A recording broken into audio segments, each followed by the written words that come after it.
On this presentation, I'm going to give you a quick overview of a paper that me and my team recently published on Archive. It's about TokenLab. For those of you who don't know, TokenLab is a package I've personally created for agent-based modeling. It's a package that's meant to be used for token economies. You can simulate price dynamics and all sorts of things, some of which we're going to cover in this presentation. And one of my students at University College London used TokenLab to study speculative behavior in token economies. So that's a great example of some of the things that you can do with TokenLab. Well, also this study gives us some very interesting insights into the nature of cryptocurrency valuations and speculations. So let's start with some preliminaries. We have utility tokens, security tokens, and cryptocurrencies. In our research, we mostly focused on utility tokens. So cryptocurrencies are things like Bitcoin. They don't really have any utility other than a store of wealth. And now most tokens are utility tokens, with security tokens being a close second. The thing with security tokens being that they securitize things like, let's say, real world assets or assets of all kinds. And hence, they usually have their own niche, whereas most of the major blockchains, most of the major crypto projects, they really have utility tokens. So TokenLab allows you to simulate all different types of tokens, but for the purposes of this research, we focused more on utility tokens.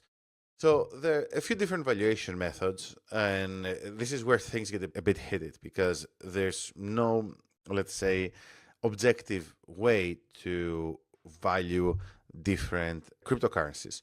So like a method that we've borrowed from more traditional, let's say, financial theory is the income approach that uses things like the discounted cash flow analysis to assess future cash flows. Then we have the network model, which, to be honest with you, it's an interesting idea, but it's not as easy to apply in cryptocurrencies, even though some people have tried. And finally, we have the quantitative theory of money, which, while it has its imperfections, still remains, to a large extent, the most popular theory for valuing cryptocurrencies. In terms of how the quantitative theory of money works in crypto, it's essentially an equation used in macroeconomics, and with a few small adaptations, you can use this in crypto. It's a tautology, that is, you have two sides of an equation, and once you break it down, you're like, yeah, obviously A should equal B.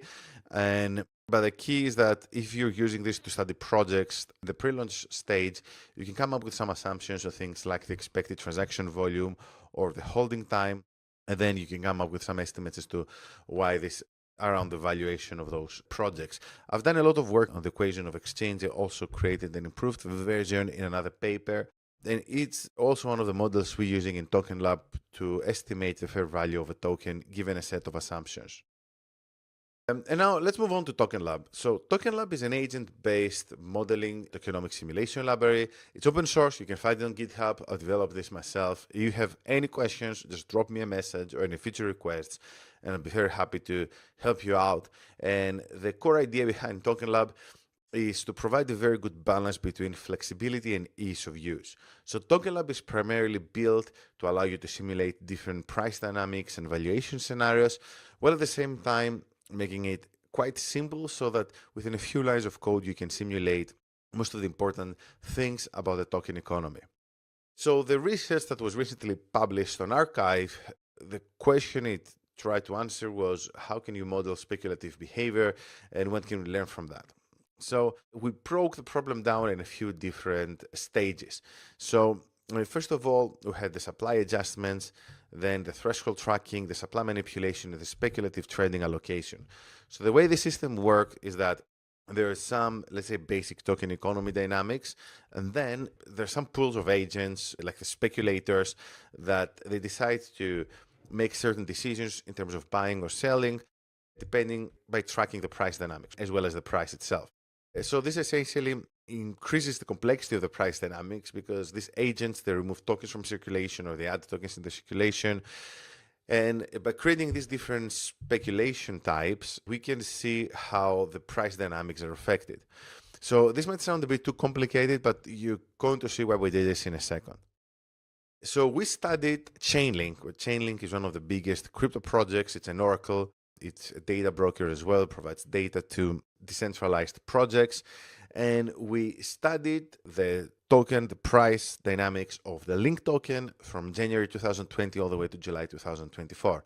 The transaction data was sourced from CoinGecko, and we ran multiple simulations, 30 iterations of that simulation multiple times in order to ensure statistical reliability.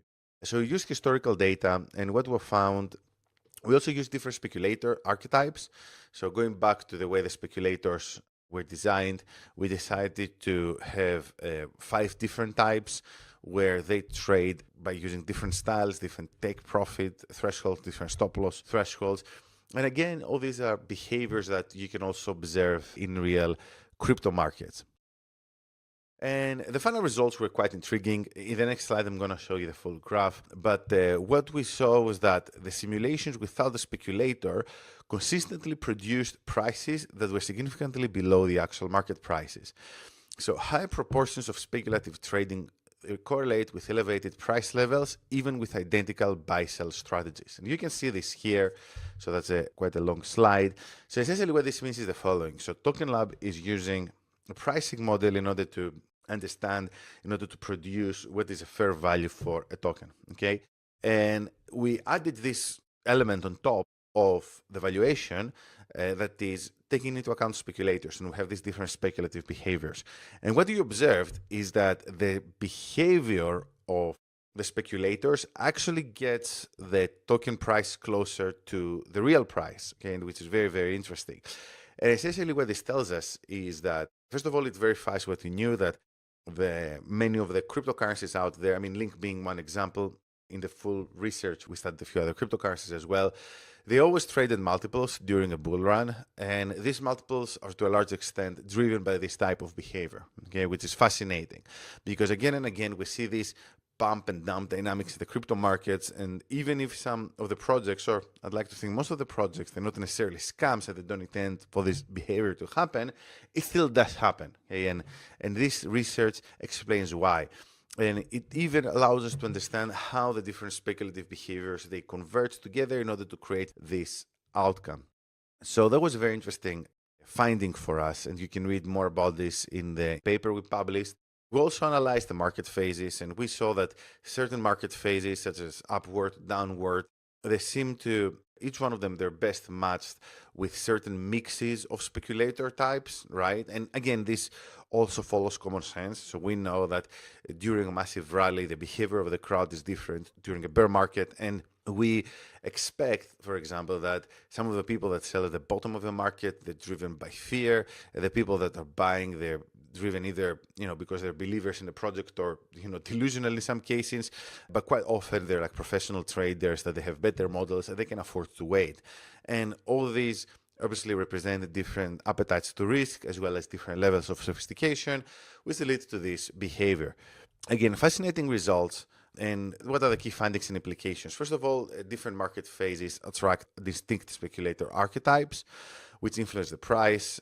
There were some enhancements we did in TokenLab also as part of this research, which will allow you to experiment with your own dynamics, right? And to either study existing projects or to run simulations for new and up-and-coming projects. Let's say maybe you are running, maybe you're thinking of launching your own project. You need to run some simulations to better understand how to adapt some of the parameters. And the key practical application is that, I guess, the end result of this research is that now we have at our disposal a better understanding of valuations, as well as how to improve valuations of existing projects during a bull run and a bear market. Obviously, the real dynamics around token projects and tokenomics, the way they're very complicated, and this study only captures part of the whole picture, but I still believe it's a step in the right direction in terms of establishing tokenomics as a serious field of study. So in terms of future research directions, and these are some of the things that we are going to work on next, and if you're interested in collaborating on some of those things with us, just let us know. First of all, we'd like to integrate more complex strategy combinations. We'd like to adapt speculator proportions to market conditions, and also incorporate external events, let's say, such as news stories. Something which I also find very interesting would be to understand what are the different mixes of speculators that can lead to particular behavior. So we can use this process, let's say, against price dynamics and say, yeah, it looks like, this is the kind of speculator mix that maybe is taking place at the Link token. and there's another speculator mix for Bitcoin, and so on and so forth. So in any case, I hope all this made sense. I understand, it's quite a lot to absorb. There's a paper in the description. There's a link to the paper in the description below. So just make sure to go there and read it. And if you have any questions, just feel free to shoot me an email. So thank you very much, and I hope to see you again soon.